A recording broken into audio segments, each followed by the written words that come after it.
Silas Calder had buried 3 people he loved and never once wept until the morning a girl was shoved across the dust toward him like a debt come due. The whole town watched. Her stepmother counted the coins twice, and the crippled man they called a monster did the one thing nobody in Crooked Pine expected. He pressed the money back into that woman's hands and said low and even, "I don't buy people, ma'am.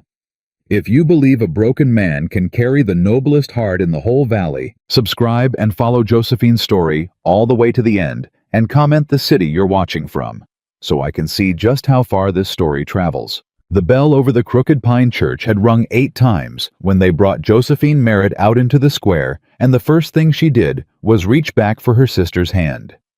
Priscilla. She said the name quiet the way you'd say a prayer you already knew wouldn't be answered. "Priscilla, look at me." But Priscilla wouldn't look at her. The girl stood behind her mother's skirts with her chin tucked and her eyes on the ground, and that was answer enough. Delphine Merritt turned around with her gloved hands folded at her waist, calm as a Sunday. "Stop your fussing, Josephine. You'll shame the family." "The family?" Josephine laughed, and it came out cracked. "Which family would that be, ma'am? The one that raised me or the one that's selling me? Nobody is selling anybody." Delphine's mouth thinned. "You are being placed. There's a difference, and a girl your age ought to know it." A crowd had gathered, the way crowds always gathered in a town too small to have anything better to watch. They came out from the mercantile and the feed store and the little clapboard bank, and they stood along the boardwalk with their arms crossed and their faces set, and not one of them said a word to stop it. Josephine looked from face to face. She had known some of these people her whole life. Mrs. Ackley, who'd sold her mother buttons before her mother died. Old Tom Hurley, who used to slip her peppermints when she was small. They looked at her now like she was already gone. "Where?" Josephine said. "Where am I being placed?" Delphine didn't answer. She didn't have to, because that was the moment the wagon came down off the north road, slow one wheel catching a big dun horse in the traces, and the crowd went still, the way a room goes still when a snake comes through the door. "Lord have mercy," somebody breathed. "They actually got him to come down. Didn't think that man came into town for anything but bullets and salt. He don't. That's how you know what she paid for." The wagon stopped at the edge of the square, and a man climbed down. He came down slow, and he came down wrong. The left leg wouldn't take his weight clean, so he swung it and caught himself on the wheel and stood a moment before he trusted the ground. He was tall, broad through the shoulders in a way that made the coat sit heavy on him. His face was weathered dark, and there was a scar that ran from his ear down under his jaw, and when he lifted his head and looked across that square, half the crowd took a step back like he'd raised a hand. "That's him," a woman whispered. "That's the Calder man, the one that killed—" "Hush. Up on the mountain all alone, you know what he is. Hush now. Shh." Josephine had heard the stories. Every child in Crooked Pine had heard them. The monster of the mountain. The man with no heart. The cripple up at the tree line who'd come down out of the pines one hard winter and never told a soul where he'd come from or what he'd done. And folks decided the way folks do, that a man that quiet and that scarred and that alone must have something buried under his cabin floor. And this was the man her stepmother had sold her to. Josephine's knees went just for a second. She caught herself. She would not fall down in front of these people. She had promised herself that much when they'd walked her out here. You will not fall down. You will not beg. You will not give them that. And she straightened her spine and lifted her chin and made herself look at the man coming across the dust toward her. Silas Calder stopped 10 feet off. His eyes went to Delphine first, then to the girl behind her skirts, then last to Josephine, and they stayed there a beat too long, and something moved behind them that Josephine couldn't read. "Mrs. Merritt," he said. His voice was low and rusted like a man who didn't use it much. "You sent word to the mercantile. Said you had a girl needed a place before the snow. Said she was of age and willing and strong enough for mountain work." "I did." Delphine's smile came back bright and false. "And here she is, 19 years healthy, quick with her hands. She can cook and mend and doctor a sick animal. You'll not find better, Mr. Calder, not for the price we discussed." The price? Josephine heard it land in her own chest like a stone dropped down a well. Silas Calder's jaw worked. The price. The arrangement. Delphine produced from a fold in her skirt a small drawstring purse, and she held it up so the whole square could see it, so no one could later say she'd done a thing in shadow. "You sent $30 up front. Generous. My husband rest him left debts. Mr. Calder and a woman alone in this world must be practical." She held the purse out toward him, palm up, as if she were doing him the kindness. "She's yours. Take her on up. We'll speak no more of it. She's yours." The crowd leaned in. You could feel them lean, all of them, waiting to see the monster take the girl and drive her up the mountain, waiting for the story they'd tell over supper for a month. And Josephine stood there with her hands fisted in her apron and her whole body shaking, and she thought, this is how it ends then. This is how a life comes apart. Not with a scream. With a woman holding out a purse in the sunshine and calling it practical. Silas Calder looked at the purse for a long moment. Then he stepped forward that swinging, uneven stride, and he closed Delphine's fingers back over the coins with one big, scarred hand and pushed it firm back against her chest. "I don't buy people, ma'am." The square went dead quiet. Delphine blinked. "I beg your pardon? You heard me." Silas didn't raise his voice. He never once raised his voice, and that was somehow worse than shouting.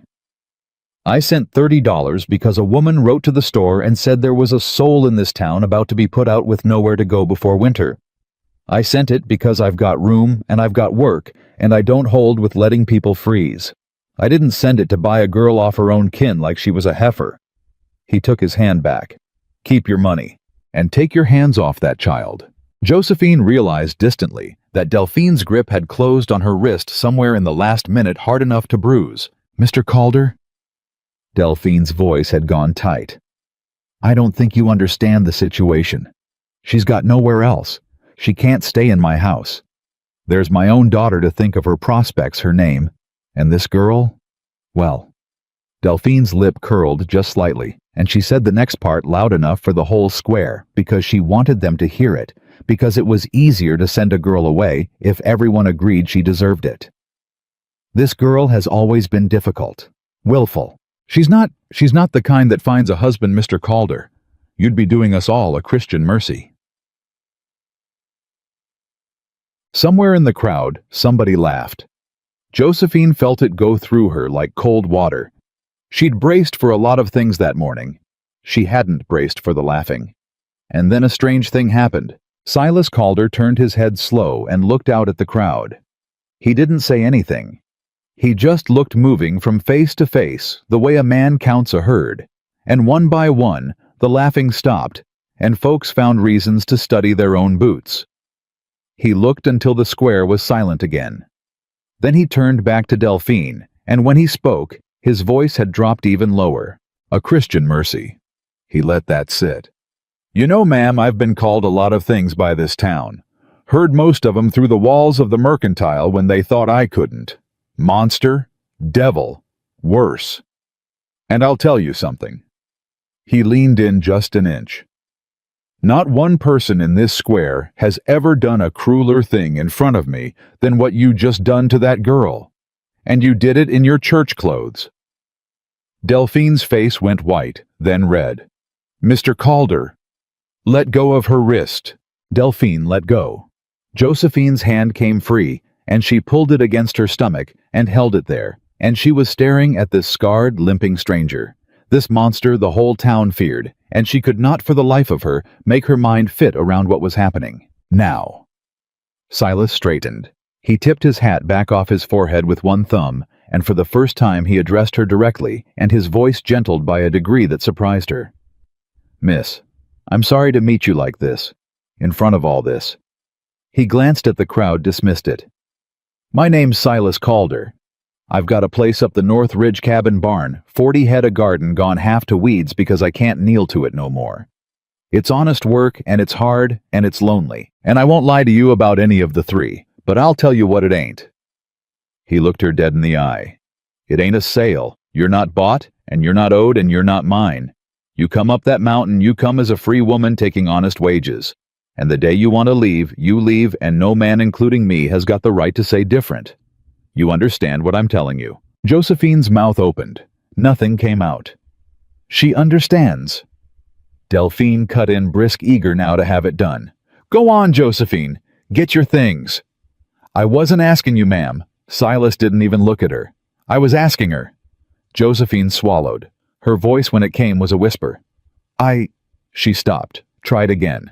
"I don't have things. She didn't let me bring anything." Something flickered across Silas Calder's face. It was gone before she could name it, but it looked for half a heartbeat like grief. "All right," he said quietly. "Then there's nothing to fetch, and no reason to stand here in front of all these fine people any longer than we have to." He stepped to the side and half-turned, opening a path toward the wagon, and he did it slow, deliberate, so she'd understand he wasn't reaching for her, wasn't going to lay a hand on her, wasn't going to do any of the things a girl braces for. "Wagon's over there when you're ready. No hurry. I'll wait." And he waited.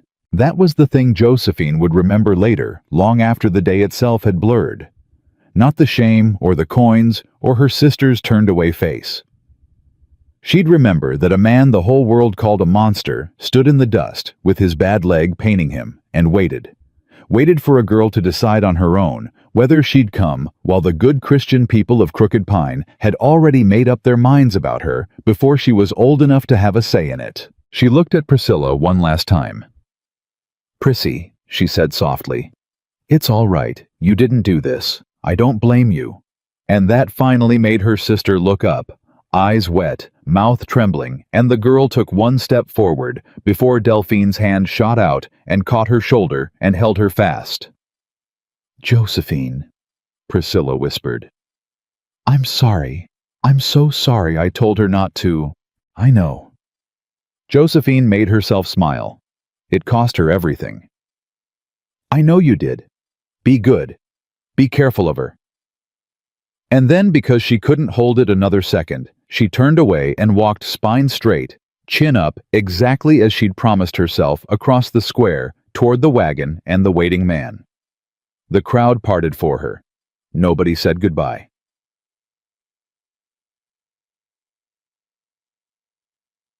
She was halfway up into the wagon seat when the voice came from the boardwalk. "Now hold on. Hold on just a minute."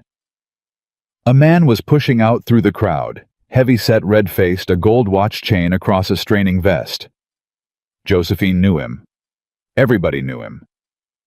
Harlan Doss, who ran the bank and held half the paper in the county, and had a way of standing over people even when they were taller than him, Calder. Doss came down the 2 steps into the dust, hitching his thumbs in his vest, playing to the crowd.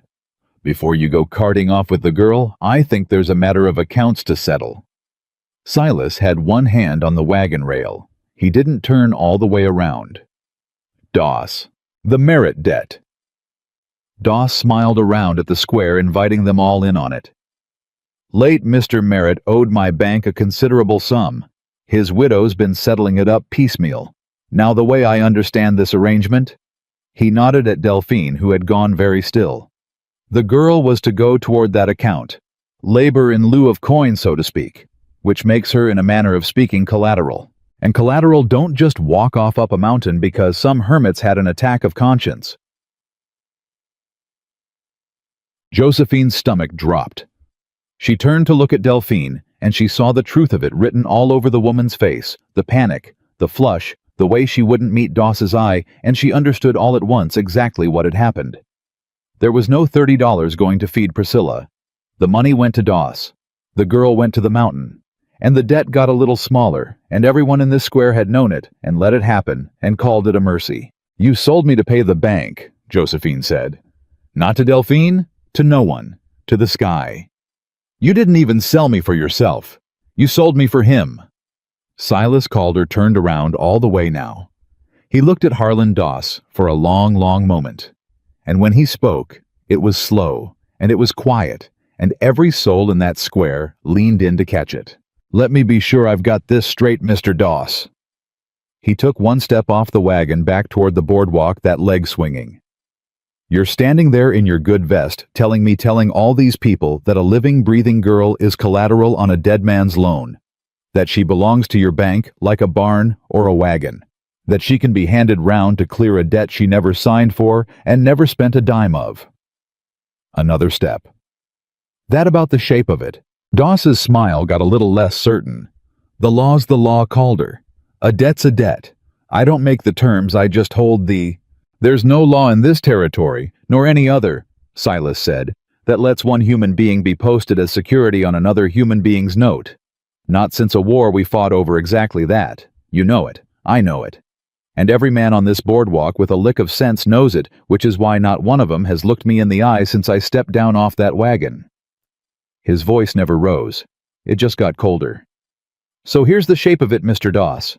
If Mrs. Merritt owes your bank money, that's a matter between Mrs. Merritt and your bank, and you can take it up with a judge like a civilized man. But the girl is not part of it. The girl was never part of it.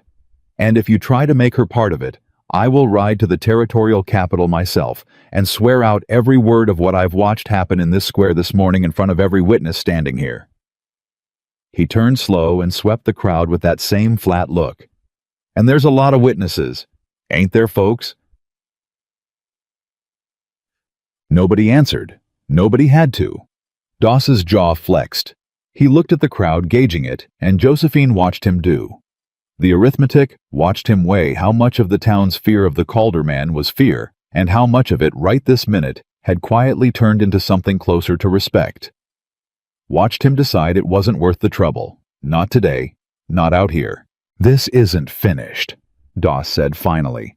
Low meant only for Silas. You don't know what you're stepping into, Calder. You don't know whose interests you're crossing. Reckon I'll find out. Silas tipped his hat, mock polite. Mr. Doss, and he turned his back on the banker deliberately, an insult everyone understood, and limped back to the wagon.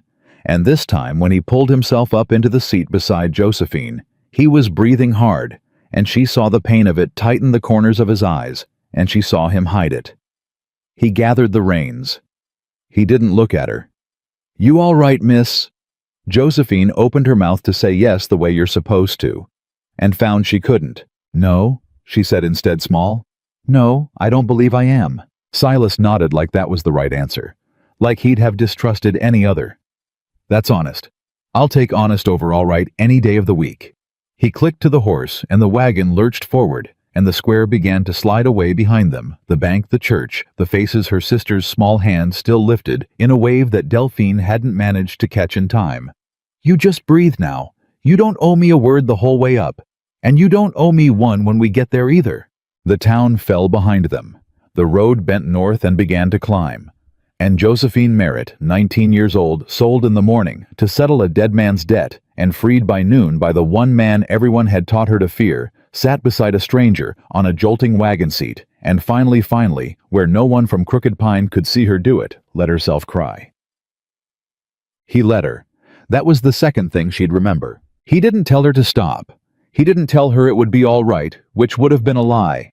And he didn't fill the silence with talk, which would have been for his comfort, and not hers. He just drove both hands on the reins, eyes forward, and gave her the mile it took to come apart, and the mile after it to put herself back together. And when she finally scrubbed her face with the heel of her hand and drew a shaking breath, he waited a decent spell before he spoke. Name's Josephine, she said. Josie. It came out before she'd decided to say it. My father called me Josie, nobody else anymore. Josie. He tried it careful like it was something that might break. That suit you, or you want Miss Merritt. Your choice. I'll call you whatever you tell me to. She looked at him sidelong. It was such a small thing being asked. She couldn't remember the last time anyone had asked her what she wanted to be called. Josie's fine, she said. Josie's yes, thank you. All right then, Josie.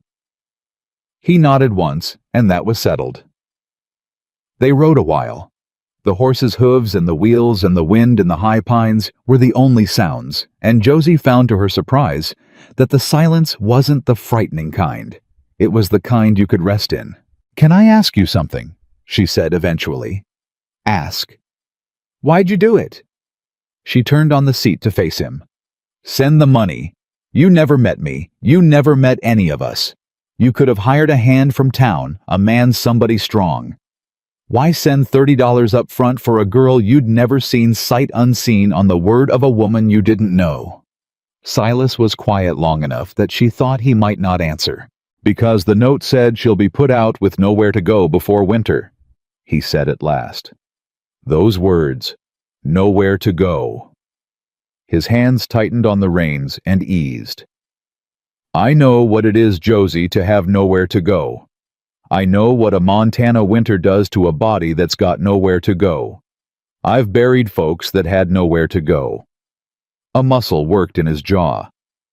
"So when a note comes to the store saying there's a person about to be one of them, I don't much care whether it's a man or a woman, or how strong they are, or whether it's good business. I care that come January they've got a roof and a fire and enough to eat. That's the whole of it. There's no more to me than that, whatever the town's told you." Josie studied the side of his face, the scar, the weather, the leg he'd arranged carefully to one side of the boot board. "They told me you were a monster," she said quietly. "I know they did. They told me you killed a man, maybe more than one." Something closed over his face. Not anger. Something older. "That so? Is it true?" He was a long time answering. The wagon climbed. When he finally spoke, his voice had gone flat, and even the voice of a man reciting something he'd made peace with never being believed about. "There's a version of it they tell in Crooked Pine," he said. "And there's what happened. And they ain't the same story, Josie, though. I'll not sit here and pretend to you that my hands are clean, because no man's hands are clean who's lived the life I've lived. But I'll tell you this much, and you can believe it or not as you see fit." He looked at her, and there was no plea in it, no asking to be trusted, just a plain, tired truth laid down between them. "I have never in my life raised a hand against a soul that wasn't raising one against somebody weaker first. And I never will. You're going to be alone with me on that mountain for a long while, and I'd be a coward not to say it plain, so you can sleep at night. You are safer under my roof than you were in that square this morning." That's a low bar, God knows. But it's true, and it'll stay true, and if I ever give you the smallest reason to doubt it, you take that dun horse and you ride, and I won't so much as call after you. Josie sat with that. She'd spent 19 years learning to read the difference between what people said and what they meant. Her stepmother could say, "I love you like my own," and mean you are a burden I am counting the days to be rid of. The whole town could say Christian mercy and mean good riddance. She had gotten very, very good at hearing the second thing under the first, and she listened to this scarred, limping stranger say you are safe, and for the life of her, she could not find the second thing underneath it. There was no second thing. There was just the words. She didn't know what to do with that. So she looked away out over the climbing pines, and she said in a small voice, "My father used to say the same, that I'd always be safe with him." She swallowed. "He died 2 winters back, and it turned out safe was the only thing he had to leave me, and it died with him." "I'm sorry," Silas said. And she believed that too. After he passed, Josie stopped, started again. "Delphine married him when I was 11, brought Priscilla, and for a while it was all right. I thought we were a family. I loved that little girl like she was my own blood. But after Pa died, something changed. Overnight near. Like a mask coming off. And I understood that to her, I'd never been a daughter at all. I'd been the price of marrying a widower with land." Her voice hardened just slightly. "And once the land was hers and the widower was in the ground, there wasn't any more use for me. There was only her real daughter to think of. Priscilla's prospects. Priscilla's name." She laughed short and bitter. "You heard her say it. In front of the whole town. Not the kind that finds a husband." Silas made a low sound in his throat. "That woman," he said, "does not know the first thing about you, Josie Merritt. And she said what she said because it's easier to throw away a thing if you've told everybody it was broke to begin with." He shook his head slow. "You ain't broke. A body doesn't sit up straight and walk across a square full of people laughing at her without falling to pieces. I watched you do it if she's broke. That's not broke. That's the opposite of broke. That's the strongest thing I've seen a person do in a good long while, and I've seen men walk into gunfire." Josie's throat closed. She looked down at her hands twisted together in her lap and could not speak. "So," Silas cleared his throat gruff, like he'd said more than he was comfortable with and wanted the ground back. "That's enough hard talk for one wagon ride. Here's how it's gonna go up top. There's the cabin one room, but it's tight, and it's warm, and it's yours. I'll be out in the barn."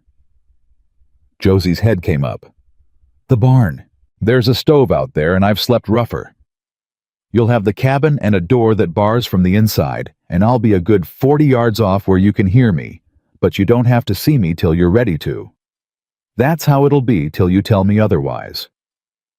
He said it like it was the most natural arrangement in the world, like a man giving up his own bed and his own roof to a stranger was simply what a person did.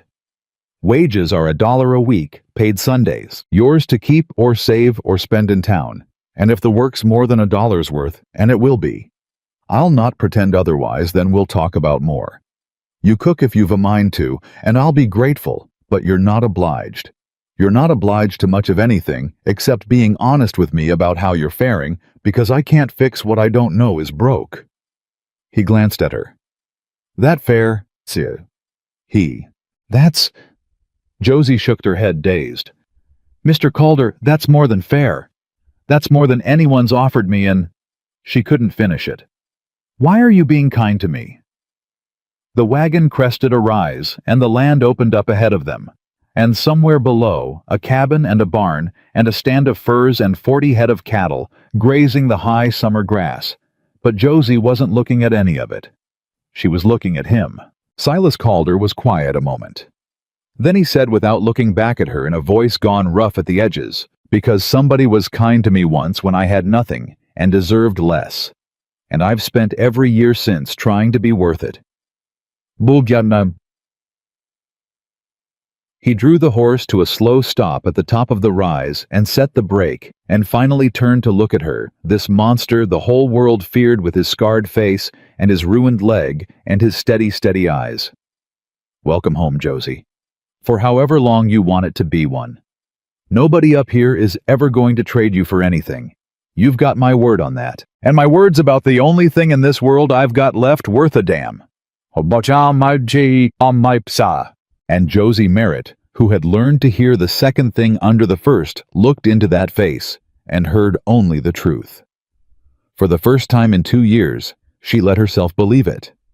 The first week, Josie learned that a mountain does not care whether you're grieving. She learned it before dawn on the second morning when Silas knocked twice on the cabin door, not hard, just enough to wake her, and called through the wood that the cows didn't milk themselves, and she was welcome to sleep, but the coffee had begun by the time she got out.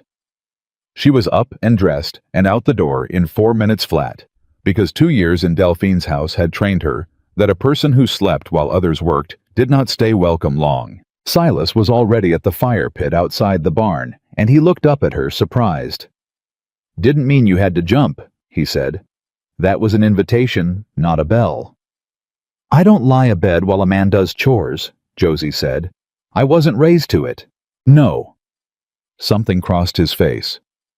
"No, I reckon you weren't." He handed her a tin cup of coffee, black and scalding, and she wrapped both hands around it and understood from the small, careful way he passed it, turning the handle toward her, not letting his fingers touch hers, that he'd thought about how to hand a frightened girl a cup of coffee, that he'd decided in advance not to touch her. She didn't know what to do with a man who thought that far ahead about her comfort. Her whole life, men who thought ahead were the ones you had to watch closest. "The cows?" she said, to have something to say. "Cows." He nodded at the barn. "Come on, I'll show you once. You'll have it by tomorrow." He showed her once. She had it by that afternoon. That was the shape of the first day's Silas showing her a thing one time, plain no fuss, and then stepping back and letting her fail at it, and figure it out and fail again, and get it, and never once telling her she was slow or stupid or doing it wrong. When she pulled too hard on the cow's teat and got kicked half off the stool, She braced for the crack of a voice, the sigh, the "for God's sake, girl." It didn't come. Silas just said from where he was forking hay, "She'll do that. Gentle first, then firm. She can tell the difference, and so can you."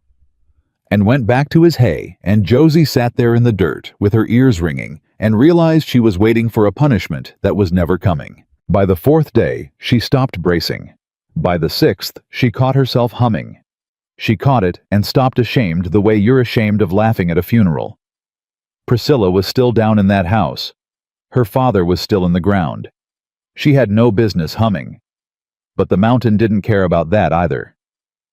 The trouble came on the 8th day, and it came the way trouble comes on a mountain fast, and from a direction nobody's watching. Josie was in the garden on her knees in the ruined rows Silas couldn't kneel to anymore, pulling 2 years of weeds out of good soil when she heard the horses.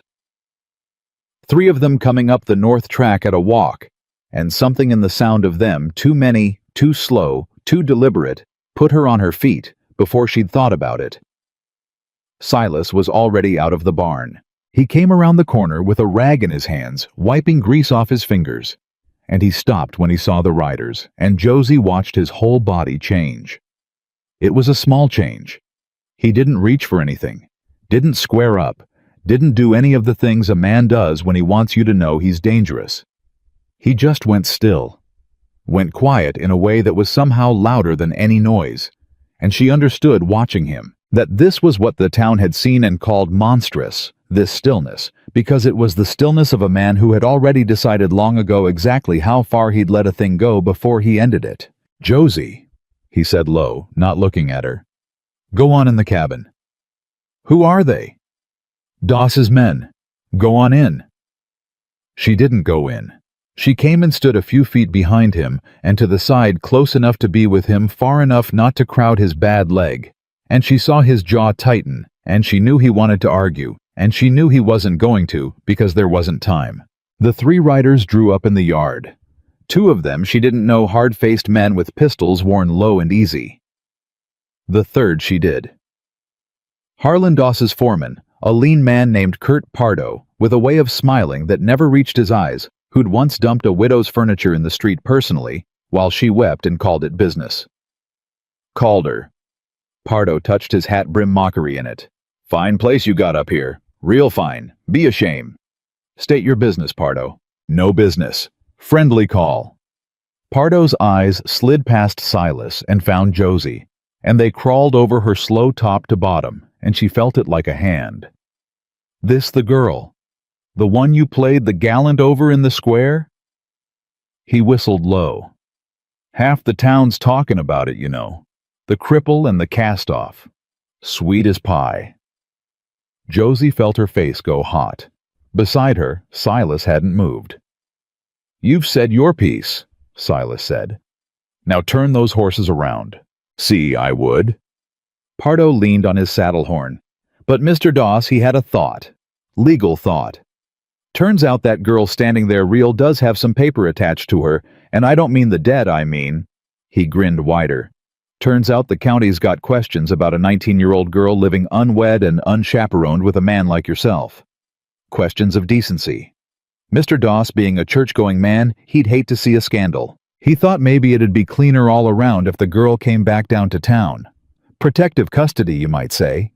Till things get sorted proper." And there it was. Josie felt the ground tilt. She saw it whole in an instant, how they'd twist it, how they'd take the one kind thing that had happened to her in 2 years and make it filth. Make it a scandal. Drag her back down the mountain in the name of her own decency and hand her right back to the woman who'd sold her. She opened her mouth, and what came out surprised her. "No." Pardo blinked. "Beg pardon, missy. I said no." Her voice shook, and she made it stop. "I'm 19 years old, of legal age in this territory, and I'm here of my own free will taking honest wages, and there is nothing in the law of God or man that says I have to go anywhere with you. So you can tell Mr. Doss I decline his protection, and you can tell him I know exactly what it's worth." For a second, nobody spoke. Then Silas said quiet, not taking his eyes off Pardo. "She's said it. Ain't much I could add." Pardo's smile finally slipped. "You're both making a mistake. Reckon we're good at those." Silas took one step forward, and it was such a small thing, one uneven step, but the two hired men shifted in their saddles, and one of them dropped his hand toward his belt, and Silas saw it, and stopped and spread his own empty hands wide plain in the sunlight. "Now hold on. Nobody up here's armed but you three, and I'd like to keep it a friendly call, like you said. So here's how it's going to be, Pardo. You're going to ride back down and tell Doss the girl declines. And you're going to tell him one more thing, and you're going to tell him careful, because I'll want it word for word." His voice dropped. "Tell him I know what's under his land." Something changed in Pardo's face. It was fast, a flicker gone almost before it came, but Josie saw it, and so did Silas. And Josie understood she'd just watched a bluff land on something real. "Don't know what you mean," Pardo said. "Too quick." "Sure you don't." Silas almost smiled. "You tell him anyway, word for word. Calder knows what's under the land. And then you watch his face when you say it, Pardo, and you'll know whether I'm bluffing a lot better than you know right now." Pardo sat his horse a long moment. Then he gathered his reins hard, jerking the animal's head around. "This ain't done," he said. "Never is." Silas didn't move. "Ride safe." They rode.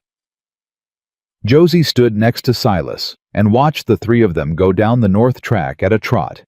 Now no swagger left in it, and she waited until the sound of them had faded into the pines before her legs gave out and she sat down hard in the garden dirt. Silas was beside her in a moment, as fast as that leg would let him, lowering himself down with a grunt, not touching her just there. "You did good," he said. "You hear me? You did good. Better than good." "I'm shaking." "Course you're shaking. That's your body telling you it just did something hard." He looked at her, and there was something new in his face, something that looked almost like wonder. "No. You said it right to his teeth. You know how many grown men in this county would say no to Kurt Pardo? I could count 'em on this hand." He held up his hand, made a fist of it, then opened it. "Just you." Josie laughed wet, half a sob. "It didn't feel brave. It felt like falling." "That's what brave feels like, Josie." He said it gently. "Anybody tells you different is selling something." She wiped her face, steadied. And then she asked the question that had been building since the yard. "What's under the land?" Silas's expression closed. Not against her, she understood now, just closed the way a man closes a door on a room he doesn't go into. "Later," he said. "I'll tell you. You've earned the truth of it and you'll have it. But not sitting in the dirt with my heart still going. Let me get up off this ground first, would you, before my leg locks and you have to fetch the horse to haul me." And Josie laughed again, real this time, and got to her feet, and before she'd thought about whether she was allowed, reached down and offered him her hand. Silas looked at it. For a moment, she thought she'd made a mistake, crossed the careful line he'd drawn, and she started to pull it back. But then his big scarred hand closed around hers, warm and rough and gentle, and she braced and pulled, and he came up off the ground with a grunt, and a great deal of his own effort. And for 1 second, they were standing close, her hand still in his, both of them a little startled by it. Silas let go first, carefully. "Thank you," he said gruff.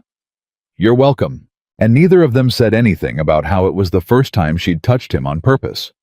He told her that night. He told her at the fire after supper she'd made a rabbit stew and cornbread, and he'd eaten 3 helpings, and told her twice it was the best thing he'd put in his mouth in years. And she'd flushed and said it was just rabbit, and he'd said, "It ain't just anything, if a body made it careful," and she'd had to look away. And then the fire burned down, and the stars came out thick and cold overhead, and Silas turned his coffee cup around and around in his hands and finally spoke. "This land was my father's," he said, "and his father's before. Calder's been on this mountain 60 years. And about 4 years back, a surveyman came through county work mapping the creeks, and he took me aside quiet, and he told me something he wasn't supposed to." Silas stared into the coals. "He told me there's silver in the creek rock. Not a little. A vein running right under the north pasture, under this cabin, under the whole ridge. He said in 5 years 10, when the big money came looking, this land would be worth more than every acre in the valley put together. He turned the cup. And he told me one more thing. He said Harlan Doss had already been asking around, buying up quiet, getting men to sign notes they couldn't pay so he could take their land when they defaulted, building himself an empire on the back of a secret only a handful of people knew. Josie went cold. The debts, she whispered. That's why he holds so much paper. He's not a banker. He's a man building a mine out of other people's ruin. Silas nodded. One farm at a time, one family at a time. Sign here, ma'am. Sorry about your husband, ma'am. Oh dear, you've defaulted, ma'am. I'll take the deed. And nobody in that valley knows why the Doss Bank is so eager to lend to folks who can't pay it back. But I know. He looked up at her. And now you know. But your land. Josie's mind was racing. You're on top of the vein. The best of it. He needs me gone. Silas said it flat. He's needed me gone for 4 years, and I've held on because a man can hold on to a mountain a long time if he don't owe anybody anything and don't want anything from anybody. No debt for Doss to call, no family for him to lean on, nothing he could take. A pause. Till 8 days ago. Josie's stomach dropped for the second time that day. Me. You. Silas's jaw worked. The second I stood up in that square and put myself between you and that woman, Doss had it. First thing I'd wanted in 4 years. First thing I'd protect. First lever he could pull. He shook his head, and there was something raw in it, something like guilt. I'm sorry, Josie. Truth is, by helping you, I painted a mark on your back. Pardo coming up here today, that's not about the debt. It's about you being the one thing on this mountain that Doss can use to move me off it. And I didn't see it clear till just now, saying it out loud to you. And God help me if I'd seen it that morning in the square, I'd still have done the same thing, but I'd have... Don't! Josie's voice came out fierce, surprising them both. Don't you dare apologize for the only decent thing anyone's done for me in 2 years. Don't. Silas went quiet. You want to know what would have happened if you'd left me in that square? Josie leaned toward the fire toward him. I'd be back in Delphine's house tonight, or worse. And I'd be nothing, and no one would ever have said the word no on my account as long as I lived. So don't sit there and tell me you're sorry you saved me. You can be sorry it's hard. You can be sorry it's dangerous. But don't you be sorry you did it. Her voice cracked, because it's the first time in my whole life somebody looked at me and decided I was worth the trouble. And I won't have you take it back. The fire popped. Somewhere off in the dark, a night bird called. Silas looked at her across the coals for a long, long moment, and something moved in his weathered face that she'd never seen there before. Not the stillness, not the guarded quiet, but something opening, something that had been shut so long it had near forgotten how. All right, he said low and rough. All right, Josie, I won't take it back. Neither of them slept much that night. The days that followed had a different weight to them.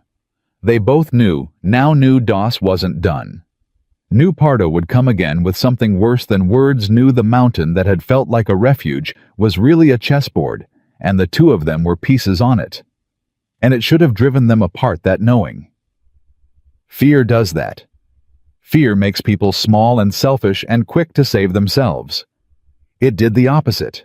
Josie found she couldn't stop watching Silas work the way he favored the leg, but never spared himself the way he talked low to the horses like they were people, the way he'd catch her looking and duck his head like a boy. And Silas found excuses to be near where she was working close enough to talk, and they talked more each day, and the talk got easier. And one evening, she looked up from the fence rail. She was helping him mend, and realized she'd been laughing for 10 straight minutes about nothing at all, and that the sound of her own laugh had stopped surprising her. That scared her more than Pardo had. Silas, she said one evening, careful, can I ask you the thing the town says, the killing? He was quiet a while. Reckon you've a right. You don't have to. No. You should hear it from me and not from Pardo's mouth someday dressed up ugly. He set down the harness he was oiling. 10 years back before the leg I rode for the Cattlemen's Association. Hired gun, near enough though we called it other things. And there was a man, a land agent working for the railroad, who was running families off their claims, burning barns, poisoning wells. Doing it legal on paper and murder, in fact. And one night, I rode up on him and 2 others burning out. A family man-wife, 3 little ones, stood in the yard in their nightclothes, watching everything they had go up. And the agent, he had a pistol on the father, and he was going to... Silas stopped. His hands had gone still. I killed all 3 of them. In the yard. In front of those children. And I'd do it again tomorrow and twice on Sunday, and that's the God's truth. And it's also the truth that I have not had a whole night's sleep since. Because you don't do a thing like that, even a right thing, and come away whole. Josie sat very still. The leg, she said softly. The leg came after. One of the 3 didn't die as quick as I thought. A grim half-smile. Put a bullet through my knee before he went. So. He spread his hands. That's your monster, Josie. A man who killed 3 men to save 5 strangers and has limped ever since and never once told the story true because the version they tell in town, the version where I'm a mad dog killer with no cause, that version keeps folks away. And a man who wants to be left alone learns to let them believe the worst. He looked at her. But I find lately I don't want you believing the worst. So there it is. All of it. Josie stood up. She came around the fire slow so he'd see her coming the way he'd taught her without ever teaching her. And she sat down beside him, closer than she'd ever sat, so their shoulders near touched, and she looked into the fire and not at him, because she thought it might be easier for him that way. My father, she said, would have called you a good man, not a monster, a good man who paid too high for doing right. And my father was the finest judge of a soul I ever knew. She swallowed. So that's what I'll believe. And Kurt Pardo and the whole town of Crooked Pine can go hang. Silas made a sound that might have been a laugh and might have been something else. You're a rare thing, Josie Merritt, he said hoarse. I'm a cast-off, she said. You heard Pardo, the cast-off and the cripple. Rare things, Silas said, are the ones nobody knows the worth of till they're gone. And then because the moment had gotten too large to hold, he cleared his throat and stood that grunting careful rise and said something about the horses needing checking and limped off into the dark, and Josie sat by the fire alone with her heart going like a hammer and did not understand yet what was happening to it. She understood 2 days later. It happened fast, the way the important things did up here. She was carrying a bucket of feed across the yard when she heard Silas shout one hard bark of pain from behind the barn, and she dropped the bucket and ran and came around the corner and stopped dead. He was down. Half under a horse, the big dun spooked by something gone up on its hind legs and come down wrong, and Silas had shoved a yearling colt clear of the hooves and taken the fall himself, and now the dun was panicked and stamping, and Silas was on the ground in the churn of it, with his bad leg twisted under him and his arms up over his head. Josie didn't think. She was between him and the horse, before she knew she'd moved. Hands up, voice low and steady, the way she'd heard him gentle them 100 times. Easy. Easy. Now easy. There's a girl. And the dun's ears came forward, and the wildness went out of its eyes, and it dropped back to 4 feet and stood trembling. And Josie got a hand on its halter and walked it off 3 steps and tied it fast to the rail and was back on her knees in the dirt beside Silas in the space of 10 breaths. Where? She said. Where are you hurt? Tell me where. Leg. He was gray with it, teeth gritted. Old side. It's just the leg. It's all right. It is not all right. You're the color of ash. Her hands were already moving, checking sure this she knew this she'd done for her father for the horses. This was hers. Hold still. Let me feel. Is it the knee or above? Josie. Silas called her. I have set more bones than you've shot men, now hold still. And he went still. And let her hands move over the ruined knee, gentle and certain, and she found it wasn't broke. only wrenched hard. The old joint pulled out past what it could bear, and she talked him through it low and steady while she eased it back there. There, breathe. I've got you. I've got you. And Silas. Calder, monster of the mountain, killer of 3 men, lay in the dirt of his own yard, with his head in a cast-off girl's lap, and shook and let himself be held. When it was over, when the leg was braced, and he was propped against the barn wall with his color coming back, and the Dun standing quiet, he looked up at her, and there was something in his face she'd never seen in anyone's face, ever aimed at her. "You ran toward it," he said, wondering. "The horse. Everybody runs the other way. You ran at it. You were under it.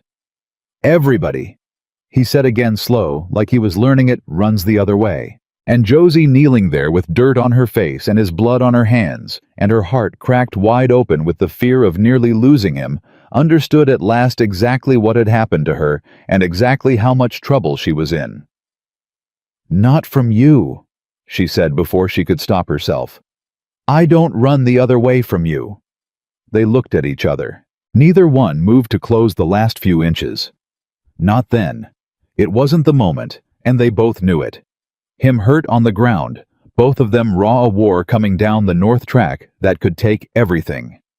But something had been said that couldn't be unsaid, and they both heard it land, and Silas reached up with one shaking scarred hand, and for the first time brushed the dirt from her cheek with his thumb, so careful, so gentle, like she was the thing that might break. "No," he said quietly.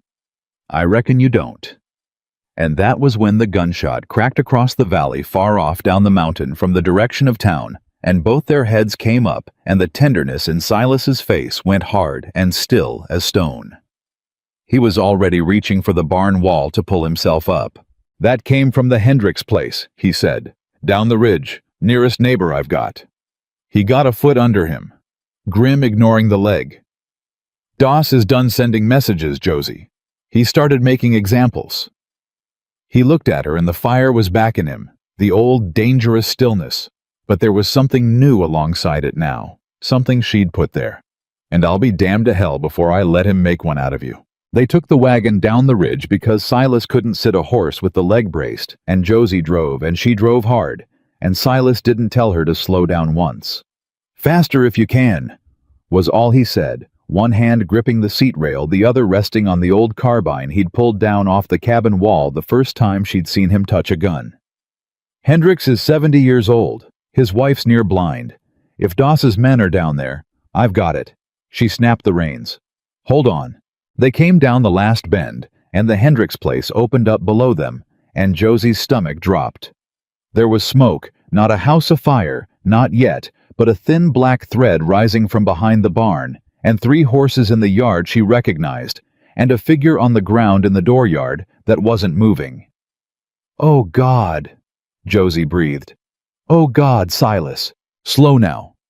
His voice had gone flat and cold and completely calm, and that calm frightened her more than shouting would have. "Slow. Bring us up easy. Don't spook 'em into doing something they can't take back." He worked the carbine's lever one-handed, practiced.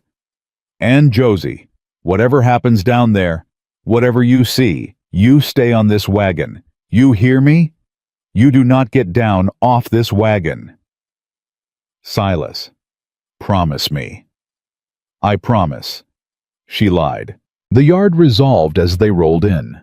The figure on the ground was old Amos Hendricks, and he was alive, sitting up now, holding his own arm blood-dark on his sleeve, and standing over him was Kurt Pardo, with a pistol loose in his hand, and the 2 hired men were dragging furniture out the front door and pitching it in a heap, and behind the barn the smoke came from a burning pile of hay and fence rail, a warning fire meant to be seen from the ridge, meant to be seen from Silas's ridge. Pardo looked up as the wagon came in, and he smiled, and Josie understood in one sick lurch that he'd wanted them to come, that the gunshot, the smoke, the timing, all of it was bait, and they'd taken it, and now Silas was down off his own mountain with a braced leg, and a girl he'd die to protect exactly where Doss wanted him. "Well now," Pardo holstered the pistol easy like he had all the time in the world. "The cripple and the cast-off, And here I thought you'd hole up on that ridge and make me come get you. Saved me a ride." Silas didn't answer him. He was looking at Amos Hendricks. "Amos, you hurt bad. Winged me is all." The old man's voice shook but held. "Silas, don't do nothing on my account. They're saying I signed papers. I never signed saying the bank owns my place. They got a paper says—" "I know what they got." Silas's eyes went back to Pardo. "Forged deed, same as the others. Doss signs the widow's name, the old man's name. The fella that can't read signs it himself, and files it, and by the time anybody thinks to fight it, it's 3 counties away and a year gone, and who's going to pay a lawyer to chase it? That about the shape of it, Pardo." Pardo's smile flickered that same flicker Josie had seen on the mountain. The flicker of a lie touched on bone. "You talk a lot for a man in your position," Pardo said. "And what position's that? Down off your mountain. Bad leg, 1 old rifle, no law for 40 miles, and the only law there is drinks with Mr. Doss on Thursdays." Pardo spread his hands. "You're a smart man, Calder, so I'll say it's smart. Doss don't want you dead. Dead's messy. Dead brings questions. Doss wants you gone. Sign the mountain over fair price more than fair. Take the girl and ride to Oregon and start fresh and all this." He gestured at the burning pile, the old man, the wrecked house. "All this stops. Tonight. That's the offer. That's the only offer. Refuse it and I can't promise the next fire's just hay." And there it was. The whole thing laid bare in a dooryard with an old man bleeding in the dirt. Josie watched Silas's face and saw him weighing it, not the offer. She knew him well enough, now he'd never take the offer, but the moment. The 3 guns, the braced leg, the girl he'd told to stay on the wagon. She saw him doing the arithmetic of how many people could die in the next 60 seconds and which ones, and she saw him decide something, and she did not like the stillness that came over him when he decided it. "Josie," he said, not looking at her, very quiet. "Get down and see to Amos's arm." It wasn't what he'd said before. He'd said, "Stay on the wagon." And now he was telling her to get down, and she understood, cold sick, sure that he was getting her clear of the wagon seat because he was about to do something, and he didn't want her in the line of it. "Silas." Her voice came out thin. "Silas, what are you—" "See to his arm. Iron under it now. Go on." She climbed down. Because he'd asked, and because Amos was bleeding, and because there was nothing else to do, and she went to the old man and knelt and pressed her apron to the wound, and kept her body between Amos and the guns, and the whole time her heart screamed that Silas was about to get himself killed. "All right, Pardo." Silas set the carbine down, deliberate, laid it on the wagon seat and took his hand off it and lifted both hands empty into the light. "I'm setting it down. See no gun. Just a cripple in a dooryard like you said. Now I want to talk, and I want you to listen because I'm about to save your life, and you don't even know it." Pardo laughed. "You're gonna save my life. That's right." Silas took 1 uneven step forward, hands still up. "Because you're standing there thinking you've got 3 guns, and I've got a bad leg, and this is easy.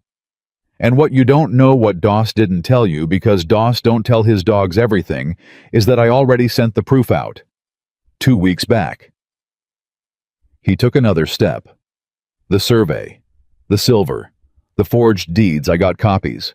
Pardo copies of 6 of them. In a man's handwriting, a court could match to Harlan Doss in about 4 minutes. Sent it all to the federal land office in Helena with a letter laying out the whole scheme. And a U.S. Marshal reads that letter, and he doesn't ask the county sheriff who drinks with Doss on Thursdays. He rides. And when he gets here and finds an old man shot in his own dooryard." Silas's voice dropped. "He's going to want to name Pardo, and it won't be Doss's face he saw pull the trigger. It'll be yours." The dooryard went dead silent except for the crackle of the warning fire. Josie's hands had stopped moving on Amos's arm. She was staring at Silas. 2 weeks back. But Pardo had only come up the mountain 8 days ago. Silas hadn't known about the marshal. The letter, any of it, he'd told her that night at the fire. He was just holding on with nothing to fight with. He was bluffing. He was bluffing with his life, and Amos's life and hers 3 guns on him and no rifle in his hands, and he was doing it in that same flat, calm voice he used to gentle the horses. And Josie realized she was watching the most dangerous thing she'd ever seen. A man who had decided the only weapon he had left was the truth, and had decided to point a version of it that didn't exist at 3 armed men and pull the trigger. She saw it land on Pardo. She saw the foreman's face, do the arithmetic. Is he bluffing? Is he not? What did the surveyman tell him 4 years ago? What does Doss actually know how much of this could be real? And she saw the exact moment Pardo realized he couldn't be sure. That was the thing. He couldn't be sure. And a man who can't be sure whether there's a federal marshal already riding does not put another bullet in another body in another dooryard. You're lying, Pardo said, but it came out a half-second too slow. Maybe. Silas took the last step close now, close enough to touch hands, still open and empty. Maybe I'm lying. You want to bet Amos's life on it. Your life. You want to explain to a federal judge why you burned out a witness the day before the marshal showed. Go on then. He tipped his head at the pistol on Pardo's hip. Draw. But you draw on me. You'd best not miss, and even if you don't miss, you'd best hope I'm lying, because if I'm not, you just hanged yourself to do Harlan Doss a favor he won't even remember your name for. Nobody breathed. One of the hired men back by the furniture pile spoke up nervous. Kurt, I didn't sign on for no federal. Shut up, Pardo said. I ain't hanging for Doss, that ain't the deal. Shut up, and that was the crack in it. Josie saw it split wide open, Pardo's own men wavering the certainty gone out of the yard, and Pardo standing there with his hand near his gun, and no good move left, because Silas had done the one thing nobody does, walked into 3 guns with empty hands, and made the guns the problem instead of the answer. Pardo's jaw worked. His hand hovered, and then slow it came away from the pistol. This ain't over. He said the same words as the mountain, but smaller now, a man reaching for the last thing he had. Doss hears about your marshal. He'll have his own men in Helena inside a week. You just started a clock, Calder. You understand that? You just started a clock, and I don't think it runs the way you hope. Reckon we'll see. Silas didn't move. Now take your dogs and your fire and get off Amos Hendricks' land. They went. Josie watched them mount and pull the horses around and watched Pardo look back once. And it wasn't a look of a beaten man. It was worse. It was the look of a man already thinking 3 moves ahead. A man who'd been surprised once and wouldn't be twice. And then they were gone down the valley road, and the only sound was Amos Hendricks weeping quietly into his good hand, and the warning fire burning itself down to nothing. Silas stood in the middle of the dooryard for one more breath. Then his leg buckled, and he went down. Josie caught him, got under his arm before he hit the dirt, took his weight, eased him down slow, and he was shaking now, all the calm gone out of him at once, gray and sweating and shaking like a man pulled out of an ice river. You were bluffing, she whispered. There's no marshal. There's no letter. You made all of it up right there out of nothing. Every word. His voice cracked. There's no marshal, Josie. There's no letter in Helena. There's nothing. He dragged in a breath. I just needed him to not be sure. That's all a bluff is. You don't need to win. You just need the other man to not be sure enough to bet his neck. He laughed ragged terrible. God, my hands are shaking. Are they shaking? Don't let Amos see. Amos can't see much of anything, you old fool. But she was half laughing, too half crying, holding on to him. You walked into 3 guns, empty-handed, with a bad leg. You told me to stay on the wagon, and then you... I know. He gripped her arm. I know what I did. And I'd do it again because it was the only card I had, and I played it, but Josie... He pulled back and looked at her urgent, now the fear in his face, not for himself. Listen to me. The bluff bought us a night, maybe 2, because now Doss has to find out whether there's really a marshal coming, and that takes time sending a man to Helena and back. That's the time we've got. And in that time, I have to make the bluff true. Josie stared at him. What? The forged deeds, the proof. He was already trying to get his feet under him, driven now burning. It doesn't exist yet, but it could. Amos here signed nothing. That deed in Doss's safe is a forgery, and there's men all over this valley the same. Widows, old folks, folks that can't read. If I could get even one of those forged deeds in front of a real federal marshal alongside the true Survey the Silver. The motive, Doss doesn't just lose the mountain, Josie. He hangs. Land fraud, forgery, arson, assault on a federal witness. Once I make Amos one. His eyes were bright, fever bright. I turned the bluff into a plan the second I said it out loud. All I have to do now is make it real before Doss figures out it isn't. And Josie felt something rise in her chest that she hadn't felt in 2 years. Not fear, not grief, but something with teeth in it. Purpose. Then that's what we do, she said. Josie. Don't you Josie me. She got a shoulder under him and hauled him up, and he came, and they stood there swaying in the dooryard, holding each other up. You keep trying to leave me on the wagon. Stay in the cabin. See to the arm. Well, I'm done being left on the wagon, Silas called her. You made a bluff. You can't back up alone, and I can read and write and doctor, and I've got a face nobody in that valley's scared of. And there's a whole county full of folks Doss robbed who'll talk to a girl before they'll talk to the mountain monster. So you're not doing this alone. Do you understand me? Whatever this is now, it's ours. Silas looked at her a long moment, and then he did something she'd never seen him do. He smiled, a real smile, the whole ruined, weathered face of him breaking open with it, and it was the most beautiful thing she'd ever seen, and she nearly lost her breath. Yes, ma'am, he said softly. I reckon it is. They loaded Amos Hendricks and his half-blind wife into the wagon and took them up the mountain that same night, because Silas would not leave a shot old man in a wrecked house with Doss's men in the valley. And by the time they got the two of them settled by the cabin fire, it was past midnight, and Josie's hands still smelled of blood and smoke. And that was where the plan began. Over the next 3 days, the mountain became something else, not a refuge now, not a chessboard, but a war room. Amos, it turned out, once he stopped shaking, was sharp as a tack and mean as a snake about Harlan Doss, who'd been trying to take his land for 2 years. He knew names. He knew which families had defaulted and lost everything to the Doss Bank, and where they'd scattered to, and which of them had sworn the papers were forged and been laughed out of the sheriff's office. Josie wrote it all down in a careful hand, a list of the robbed, a map of the crime, while Silas paced the cabin on his braced leg and turned it over and over, building the case a marshal would need. It's not enough, he said, third night, staring at Josie's list. It's a dozen folks saying they were cheated. Doss says they defaulted fair. Their word against his paper. We need the paper itself. We need one forged deed in our hands to compare against a real signature, and Doss keeps every one of them in the safe in the back of that bank. Then we get into the safe, Josie said. Silas looked at her like she'd lost her mind. Get into, Josie, that's a bank robbery. That's a hanging offense. That's exactly what Doss would love, is for me to break into his bank so he can shoot me legal. Not you. Josie's voice was very quiet.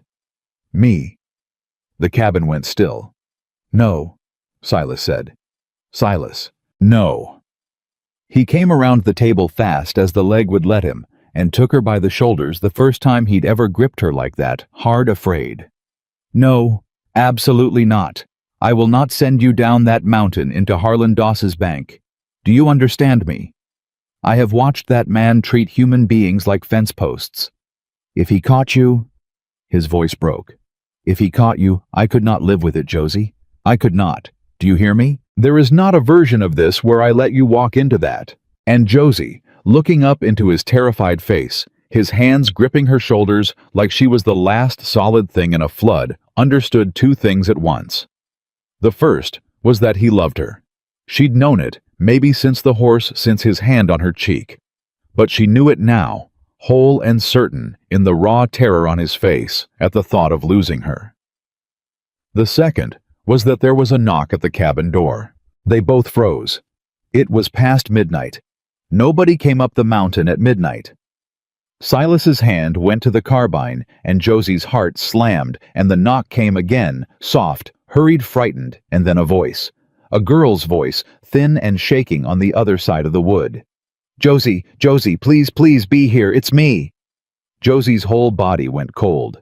She crossed the cabin and through the bar and pulled the door open, and there, standing on the threshold in a torn traveling dress with a bruise going purple across her cheek, and a small carpet bag clutched to her chest, and a horse blown and lathered behind her, was Priscilla, her stepsister, 15 years old, wet-faced and terrified, and 100 miles from where she should have been.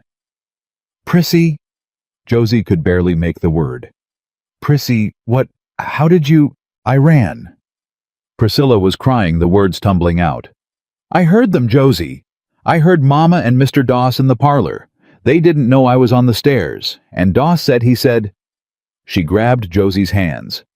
"He said he's not waiting for any marshal. He said he's coming up the mountain tomorrow with 10 men, and he's going to burn the cabin with Mr. Calder in it and take you back down and make it look like Mr. Calder did something to you so no one asks questions, and Mama—" Her voice shattered. "Mama said fine." She said fine, Josie, as long as it's done quiet.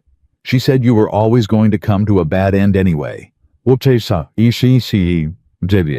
The cabin was silent. Josie stood holding her little sister's cold hands in the doorway, and behind her, she heard Silas set the carbine down on the table slow, and she heard Amos Hendricks whisper, "Lord God," and she felt the whole careful plan, the bluff, the deeds, the marshal that didn't exist, collapse into a single hard point of time. Tomorrow. Doss was coming tomorrow. "How many men?" Silas said. His voice had gone back to the flat, cold calm, and this time Josie didn't find it frightening at all. This time she found she loved it. 10. Priscilla wiped her face. "He said 10. And the sheriff's riding with them, so there won't be any law after the sheriff will say it was all legal. He'll say Mr. Calder. He'll say I did something to Josie, and the town'll believe it because they already believe I'm a monster." Silas nodded slowly, taking it in, turning it over. "Course he will. That's the whole use of a reputation like mine. Been the cage they built around me for 10 years, and now he's going to use it to bury me." He looked up, and there was something in his eyes Josie had never seen. Not fear, not the cold, killing calm, but something almost like relief, almost like a man who had been waiting a long, long time, and had just heard the waiting end. "Well, all right then." "Silas!" Josie's voice shook. "There's 10 of them, and the sheriff, and there's you and me, and a shot old man and 2 girls. We can't—" "No." Silas agreed. "We can't. Not the way they're counting." He crossed to the window and looked down the dark mountain toward the valley, toward the town that had called him a monster for 10 years, and when he turned back, his weathered face was set like stone and burning like a forge. "So we're going to have to make it so they count wrong. All of them. Doss the sheriff, the whole town of Crooked Pine." He looked at Josie and at Priscilla and at Amos, and something in him had grown very large and very still. "They think they know exactly what I am. 10 years they've been sure of it. The monster on the mountain." He picked up Josie's list of the robbed and held it in his scarred hand like a weapon. "Tomorrow," Silas Calder said quietly, "I'm going to show that whole valley what I actually am, and it is going to be the last mistake Harlan Doss ever makes." They didn't sleep.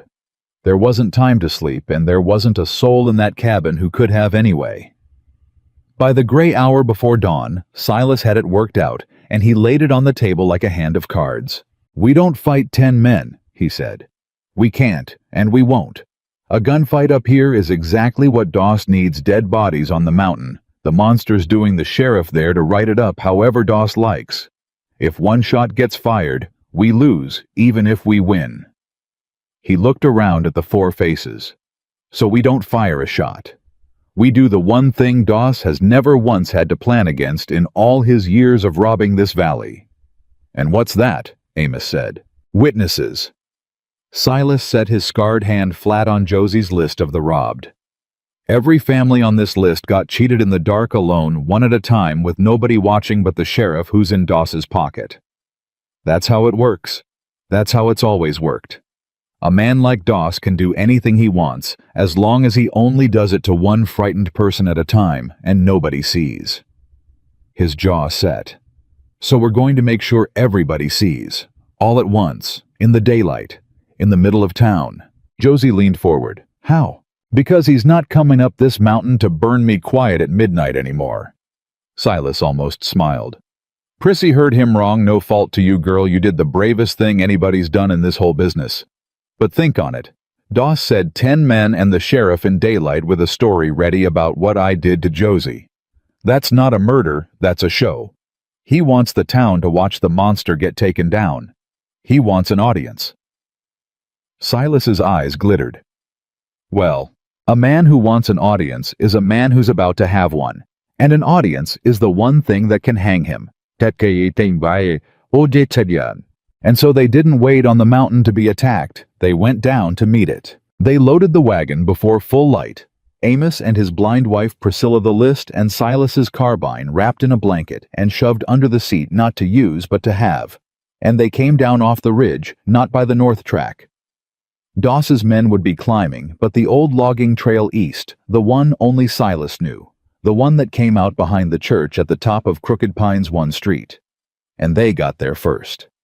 That was the whole gamble. Get to town before Doss did. Get in front of the audience before Doss could arrange it his way. They got there first. By the time the sun was full up over the valley, Josie was standing on the steps of the Crooked Pine Church with her stepsister beside her, and a shot old man leaning on her arm, and the town was gathering. The way it always gathered. The mercantile emptying out the feed store faces.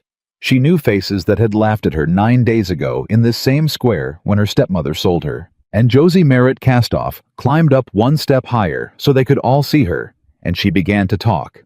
Most of you know me. Her voice shook at first, and then it didn't. You watched Delphine Merritt sell me in this square 9 days ago. Some of you laughed. I remember which of you laughed. She let that land, watched a few faces go down.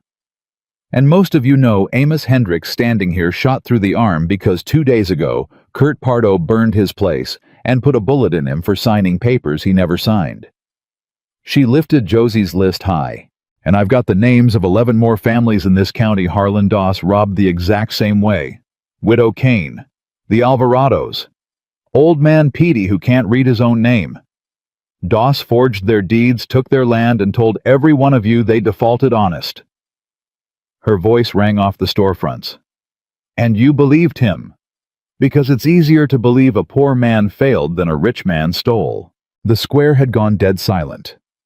Why? She shouted. You ever ask yourselves why Harlan Doss is so eager to lend money to folks who can't pay it back? Why he wants their scrubland so bad? I'll tell you why. There's silver under this valley, a vein of it running from the Hendricks place up under the mountain. Doss has known for 4 years. And he's been buying you out from under yourselves for pennies, robbing your neighbors one at a time in the dark and calling it banking. That was the moment Harlan Doss came up the street. He came with his 10 men and the sheriff riding beside him exactly as Priscilla had said. But he came into a full square. 100 faces turned toward him. A girl on the church steps holding up a list. And Josie watched him understand in one instant that everything had gone wrong. That the quiet was gone.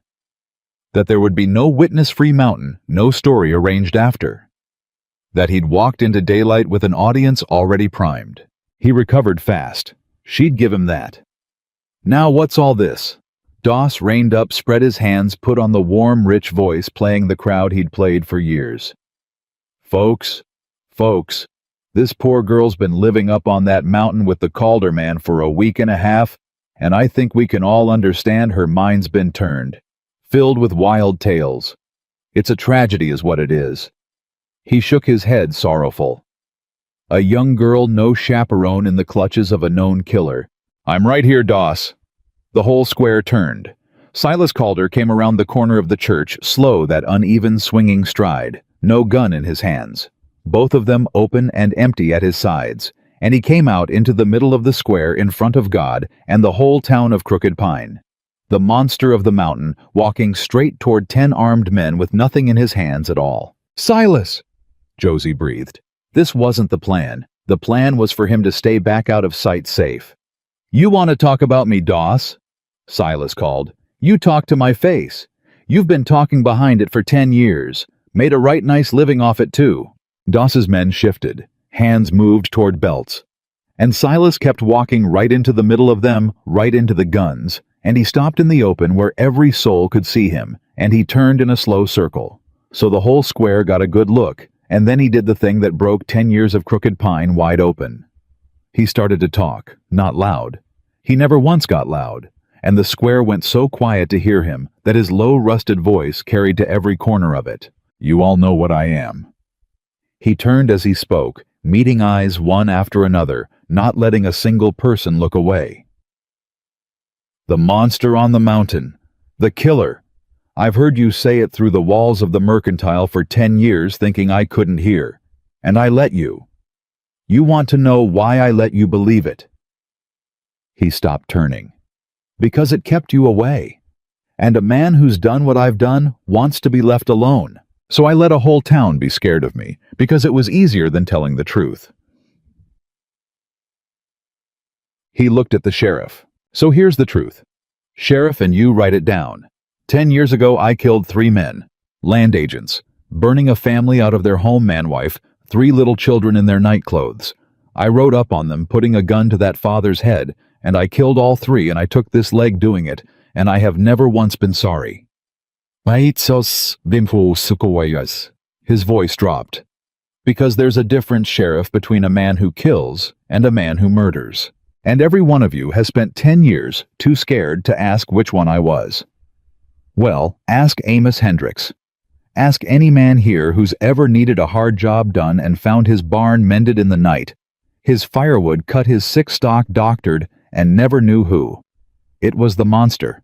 It was always the monster. Because a man alone on a mountain's got time to be kind if kindness is what he's got left."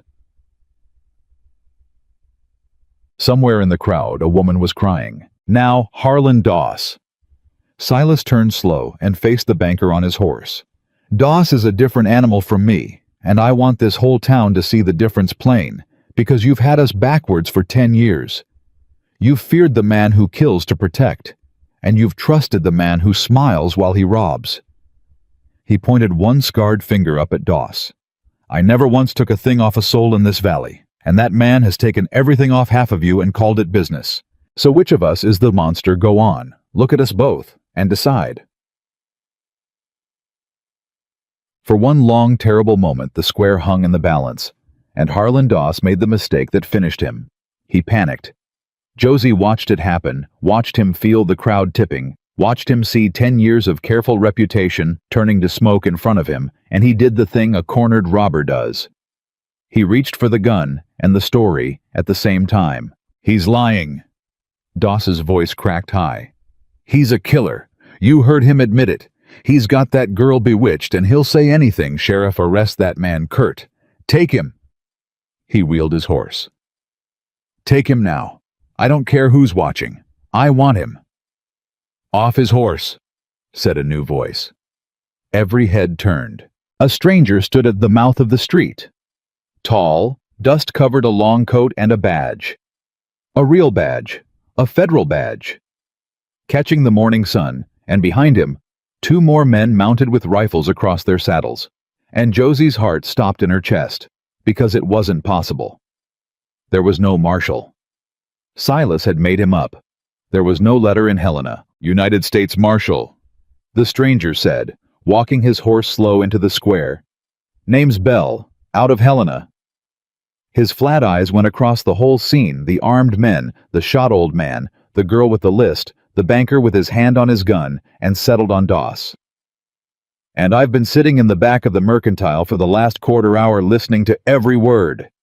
So why don't you take that hand off that pistol, Mr. Doss, real slow before you give me a reason." The square erupted. Josie couldn't breathe. She grabbed Priscilla's hand and stared at Silas, and Silas stared back at her across the whole width of the square, and she watched him understand it the same instant she did. He was as shocked as she was. The marshal was real, but how? The answer came climbing down off the marshal's second horse. A survey man. The survey man. 4 years older than the night he'd taken Silas aside by the creek, but the same man, and he pushed his hat back and looked across the square at Silas Calder and said loud enough to carry, "Told you I'd come back if it ever went bad, Calder. Wrote the land office in Helena myself 3 weeks back soon as I heard Doss was moving on folks again. Marshal Bell here's been riding this county quiet for a week, waiting to see it with his own eyes." He nodded at Silas, grim and glad. "Reckon he just did." And Josie understood all at once the whole shape of it. Silas's bluff hadn't been a bluff, or it had been when he made it standing empty-handed in Amos Hendricks's dooryard, with 3 guns on him throwing out a marshal and a letter that didn't exist. He'd invented it out of pure desperation. But the survey man, 4 years gone, had done the exact thing Silas invented for his own reasons. At his own time, had written that letter, had brought that marshal, and it had ridden into the valley in the same hour, on the same day, and turned a dying man's bluff into the God's honest truth. Silas had lied, and the world had made him honest. "The deeds!" Josie shouted before Doss's men could scatter before the moment slipped. She ran down the church steps waving her list. "Marshal, it's all forged. The deeds in his bank safe. He signed the widows' names, the old folks' names, folks that can't read. You compare the handwriting. It's all Harlan Doss's hand, everyone, and there's silver under the land. That's the why of it. That's the whole why." Marshal Bell looked at her a long moment, then at the survey man who nodded, then at Amos Hendricks bleeding and upright on the steps. "That true old-timer, you sign any paper giving this man your land?" "Never." Amos's voice shook, but rang. "Never signed a thing, Marshal. He shot me for saying so."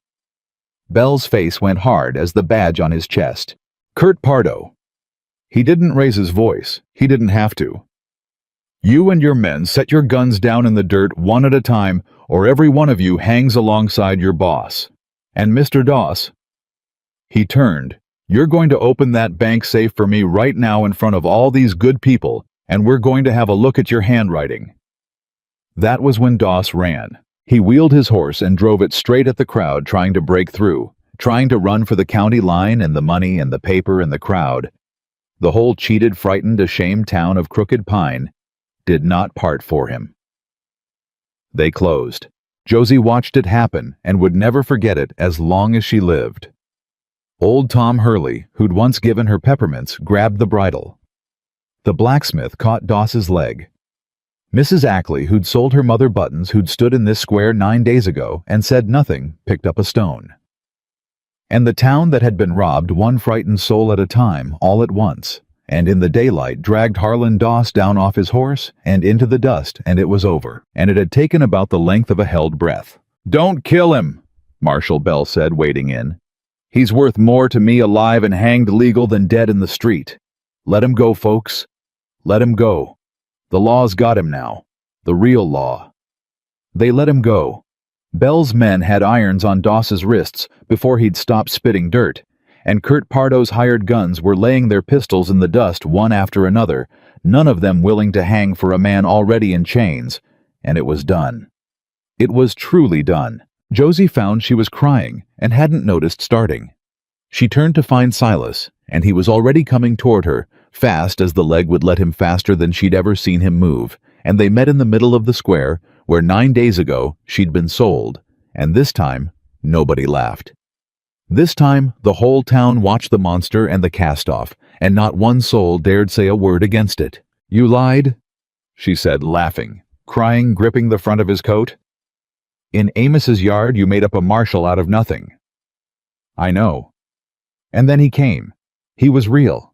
Silas, he was real." "I know." Silas's own eyes were wet, and he didn't hide it, not anymore, not in front of anybody. "I've been trying to reckon it. Best I can figure, God's got a sense of humor about honest men. I told the biggest lie of my life because it was the only thing standing between you and a bullet, and he looked down and decided to make an honest man of me one more time." His voice broke. "Josie, Josie, it's over. It's really over. Doss is done. The mountain's safe. You're safe. You're free." She said it for him, wondering at the word. "I'm free. You always were." He took her face in both his scarred hands, gentle, the way he'd brushed the dirt from her cheek that day by the barn. That's the thing I never got to say right. You were never bought, Josie, not for 1 minute, not by Doss, and not by that woman, and not by me. You were always free. I just wanted more than I've wanted anything in 10 years for you to choose to stay anyway. Free. Of your own will. Not because you'd nowhere else to go, but because I want to. Josie put her hands over his. Silas Calder. You limping, scarred, lying best man I ever knew. I want to. I choose it. I choose the mountain, and I choose you. And I'd choose it if there was no silver and no cabin and nothing up there but you and the cold. Do you hear me? I choose it. And Silas called her monster of the mountain in the middle of the square that had sold her in front of the whole town of Crooked Pine and a federal marshal and God, and everybody bent down and kissed her. The square was quiet a moment, and then Josie would remember this too. Always the town began to clap. Slow at first, ashamed. Then all at once, a whole valley trying to wash 9 days of silence off its hands, the only way it knew how. Priscilla was crying and cheering both. Amos Hendricks was pounding his good hand on his knee. And somewhere near the back, Delphine Merritt stood at the edge of the crowd with her face gone white and pinched and small, watching the cast-off she'd sold for pennies become the most beloved woman in the valley. And no one, not one single person, moved to stand beside her. Marshal Bell found them a few minutes later, notebook in hand, Doss already loaded in a wagon under guard. I'll need statements, he said. From all of you, the old man, the girl with the list you especially called her, the whole thing start to finish for the territorial court. He looked at Silas, and something almost like respect moved across his weathered face. That was a fool thing you did, walking into 10 guns empty-handed. Bravest fool thing I've seen in 20 years of this work. If you'd been wrong about that crowd turning, you'd be dead. I wasn't wrong about the crowd, Silas said. His arm was around Josie, and it stayed there. I was wrong about myself is all. Spent 10 years believing the story this town told about me. Took a girl who wouldn't stay on a wagon to make me stop believing it. Bell almost smiled. The silver, he said. The vein under the mountain. That's your land. Calder free and clear, no paper on it, I checked. You understand what that means. When the mining money comes, and it'll come, you'll be one of the richest men in the territory. Silas was quiet a moment. Then he looked down at Josie and back at the marshal, and he said the thing that made her love him past all reason. Then the first thing that money does, he said, is buy back every acre Harlan Doss stole and hand it to the folks he stole it from. The Hendricks place, the Widow Kane, the Alvarados, old Petey who can't read. Every name on that girl's list gets their land back deed clear, not a cent owed. He looked out over the square, over the town that had feared him, and finally seen him true. I lived 10 years wanting nothing so nobody could take nothing from me. Turns out that was just another kind of poor. I'm done being that kind of poor. His arm tightened around Josie. I've got everything I want right here. The rest is just money, and money's only good for one thing, making right what other men made wrong. The marshal looked at him a long moment. You're a strange man, Silas Calder, he said finally. So I've been told. Silas tipped his hat. For 10 years. Reckon the town's about to have to find a new story. And it did. The story it found took a full year to tell, and it told it one deed at a time. Marshal Bell was true to his word about the territorial court, and Harlan Doss was true to what a cornered man becomes.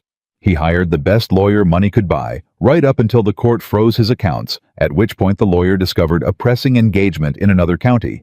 And then he sat in a Helena courtroom and watched the surveyman testify, and Amos Hendricks testify, and 11 cheated families testify. And finally he watched a girl named Josie Merritt lay her careful list on the judge's bench alongside 6 forged deeds pulled from his own bank safe, every one of them in his own hand.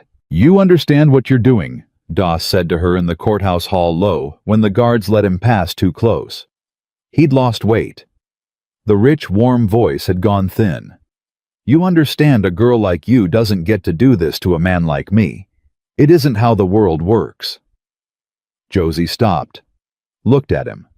And she wasn't afraid. That was the thing she noticed standing there. She wasn't afraid of him at all anymore. "You're right," she said. "It isn't how the world works. The world works the way you made it work, one frightened person at a time in the dark, where nobody sees." She stepped closer, not away. "So we did it in the daylight instead, all at once, where everybody could see. That's the only trick to beating a man like you, Mr. Doss. You just have to stop being one frightened person alone."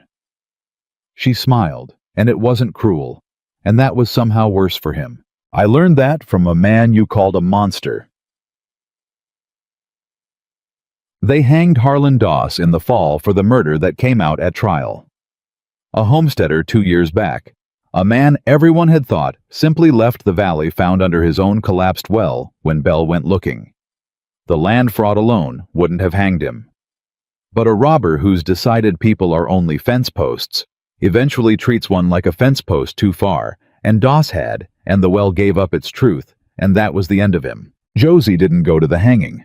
Silas asked her once if she wanted to gentle giving her the choice, the way he gave her every choice, and she thought about it honestly and said no. "I spent 19 years being taught I was worth less than other people," she said. "I don't need to watch a man die to feel worth more. I already know it now. I don't need his neck for it."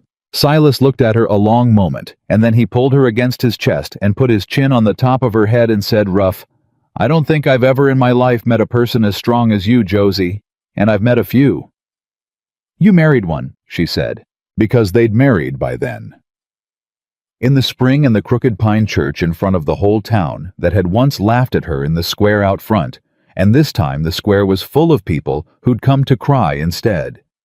The Hendricks were there, Amos with his arm long healed, and his land back deed, clear not a cent, owed exactly as Silas had promised the marshal.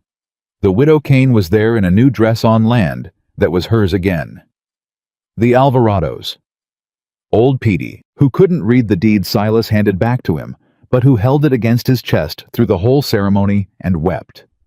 Every name on Josie's list made whole sitting in the pews of the church where the monster married the cast-off. Silas had done it, all of it, one deed at a time, the way he'd told Belle he would. The mining money had come, and it had come the way the survey man promised, enough to make Silas Calder one of the richest men in the territory, richer than Harlan Doss had ever dreamed of being, off the backs of the poor.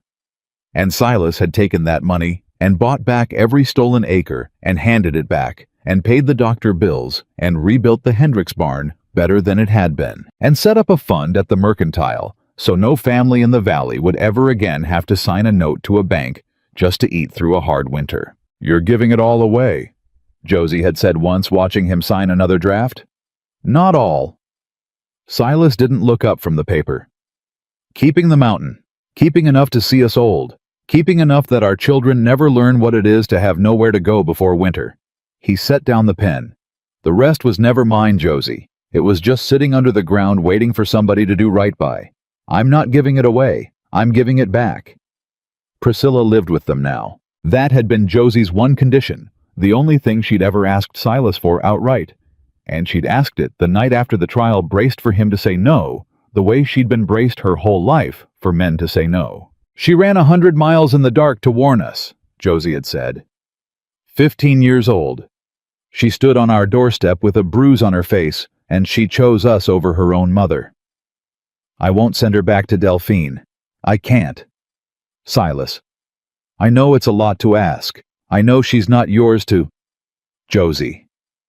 Silas had taken her hands. Stop. Just stop. He'd looked almost hurt. You think I'd send that child back to the woman who said fine to burning us alive? You think that low of me still? No, I just... That girl saved every life on this mountain. His voice had gone thick. She's got a home here as long as she wants one, as long as she lives. She's blood to me now, same as if same as. He'd stopped, unable to finish, and Josie had understood Silas Calder, who'd buried his own family and lived 10 years alone rather than risk loving anyone again, had just gotten a daughter and didn't have the words for it. She stays, he'd said finally. Course she stays. What kind of question is that? Delphine tried once to take Priscilla back. She came up the mountain in the summer a year near enough after she'd sold Josie in the square, and she came in a hired buggy in her church clothes. And she sat in that buggy in the cabin yard and did not get down, and she called for her daughter in a voice that tried for warmth and landed on cold. Priscilla, Priscilla, come now. You've had your adventure. It's time to come home to your mother. Priscilla came out of the cabin. She was 16 now, and taller, and she stood on the porch of the home she'd chosen and looked down at the woman in the buggy for a long moment. You told him fine, she said. Delphine blinked. What?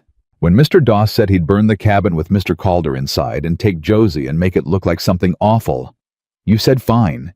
You said Josie was always going to come to a bad end anyway. Priscilla's voice didn't shake. Josie, watching from the doorway with her hand pressed to her mouth, marveled at how it didn't shake. I was on the stairs. I heard you say it, Mama. So no, I won't come home. Because the woman who said fine to killing my sister isn't my mother.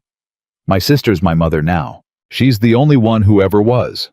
And Delphine Merritt sat in her buggy in the mountain sun with nothing at all to say. She'd come up expecting the girl she'd raised to be frightened, expecting the old power, the old obedience, the child who flinched. And what she found instead was a young woman with a spine standing on a porch beside a sister she'd been sold from, and a scarred man leaning in the doorway with his hand resting easy on his own rifle. He had no intention of raising, and Delphine understood finally that she had lost. Not the argument. Everything. She'd sold the one person who'd ever loved her stepdaughter honestly, and she'd done it for pennies, and there was no getting it back. You'll regret this, Delphine said. It came out small. No, ma'am, Josie said quietly, stepping out onto the porch beside her sister. I don't think we will. She wasn't cruel about it. She'd found she didn't have cruelty in her even for this. You can go now, Delphine. Nobody up here wishes you harm. But nobody up here's going to pretend either. We know what you are. We forgive it because carrying it around's too heavy and we've got better things to carry, but we don't forget it. Now go on home, and don't come back up this mountain. Delphine went. The buggy turned in the yard and went back down the north track, and none of the three of them watched it out of sight because there wasn't one of them who cared to. They went back inside to supper, to the life they were building, and they let the woman drive down the mountain alone with the thing she'd done, which was punishment enough, and more than any of them would have chosen for her. The town found its new story about Silas Calder in the end. It just wasn't the one anybody expected. They'd braced some of them for the newly rich man to lord it over the town that had feared him to buy the bank, buy the sheriff, become the new Harlan Doss, with a better reason. That was how the valley understood money and power. That was the only story it knew. Silas told a different one. He gave the money away until people begged him to stop, and then he gave more. He built the valley a real doctor's house and paid a real doctor to live in it. He put a school teacher in Crooked Pine and a stove in the schoolhouse. And when old Tom Hurley, who'd once given Josie peppermints, who'd grabbed Doss's bridle in the square, got too stove up to work his little place, it was Silas who quietly paid a hand to work it for him and never said a word, and let the old man keep his pride. And slow the way a town changes, Crooked Pine stopped telling the story of the monster on the mountain. They started telling a different one. The story of the man everyone got wrong. The story of the girl who wouldn't stay on the wagon. The story of how a whole valley let one rich man rob it in the dark for years, until a cast-off and a cripple stood up in the daylight and said no, and the town found to its own shame and its own surprise that it had been waiting all along for somebody to say it first. Mrs. Ackley, who'd thrown the stone, became Josie's dear friend. She never once spoke of the day in the square when she'd said nothing, and Josie never once made her. Some debts you don't collect. Josie had learned that from Silas, too. They had a child that second winter. A girl, healthy, loud, and Josie held her by the cabin fire in the deep cold, with Silas's arm around them both, and Priscilla asleep in the loft above, and she thought about the note that had started all of it. Nowhere to go before winter. Those words, the ones that had made a lonely man on a mountain send $30 to a stranger because he knew what a Montana winter did to a body that had nowhere to go, because he'd buried people who'd had nowhere to go. "You know what I think about sometimes," she said softly so as not to wake the baby. "What's that?" How close it came to never happening. Josie watched the fire. If Delphine hadn't been cruel enough to sell me. If you hadn't been kind enough to send the money. If I hadn't been stubborn enough to run at that horse instead of away from it. If Prissy hadn't been brave enough to run 100 miles in the dark. If that survey man hadn't remembered a promise from 4 years back. She shook her head. So many ways it doesn't happen. So many ways I'm still down in that house or worse. And instead I'm here. With you. With her. She looked up at him. It scares me sometimes how close it came. Silas was quiet a while, turning it over the way he turned everything over. I don't see it that way, he said finally. I used to. Used to think the whole world was just close calls and bad luck waiting to fall on you. Lived 10 years like that wanting nothing, so nothing could be taken. He looked down at his daughter, at his wife, at the fire in the home that had been a fortress and was now just a home. But I think what I've come to believe, Josie, is that it wasn't close at all. Not really. Because at every one of those turns, somebody chose kind. Or somebody chose brave. You, me. That little girl up in the loft. The survey man. Even that whole sorry town, when it finally came to it, chose to grab a bridle instead of look away. His voice went low and sure. That's not luck. Luck's random. This was people choosing over and over the harder right thing. And when enough people do that enough times, it stops looking like a close call and starts looking like the way things were always going to go. Josie leaned into him. My father used to say, she murmured, that a person isn't the worst thing that ever happened to them. And they're not the worst thing anybody ever said about them either. Your father, Silas said, was a wise man. Wish I'd known him. You'd have liked him. Josie smiled against his shoulder. He'd have liked you, even the leg, even the lying. She felt Silas huff a laugh. Especially the lying, probably. He always did say the measure of a man wasn't whether he ever did wrong. It was what he was willing to do wrong for. The fire settled. The baby slept. Outside the mountain kept its long quiet, and the town below kept its lamps, and somewhere down in that valley, 11 families slept on land that was theirs again. Deed clear, not a cent owed, because a man everyone had called a monster had turned out to be the only one among them who'd never once been anything of the kind. Josie Merritt had come up this mountain a year before, with nothing, no money, no name, no things, not even a change of clothes sold in a square, while a town laughed. She'd come up braced for cruelty, because cruelty was all she'd ever been given, listening the whole way for the second uglier thing hiding under the kind words. And there had never been a second thing. That was the truth she'd built a life on in the end. Not that the world was safe. It wasn't, she knew that better than most. Not that people were good. Some weren't, she knew that too. But that here in this cabin with this man, the words and the meaning underneath them were finally blessedly the same. When Silas called her, said, "You're safe," she was safe. When he said, "You're free," she was free. When he said, "Welcome home," that first day on the wagon seat, to a frightened girl who couldn't yet believe a word of it, he had meant exactly that, and every day since had proven it true. She looked around the warm cabin at her sleeping daughter, at the loft where her sister dreamed, at the strong, scarred hand that held hers, and had never once in a whole year been raised against her or anyone who didn't deserve it. And Josie Merritt, who had been traded at 19 to a man the whole world called a monster, who had been the price of another girl's future, who had been told to her face by her own kin that she was not the kind that anyone would ever want, looked into the fire of the home she had chosen freely of her own will, with the whole world open to her, and this, the thing she picked and knew all the way down, with a certainty no one could ever take from her again, that she had been wanted all along, that she had always been worth the trouble, that she was and had always been exactly enough. And she was home.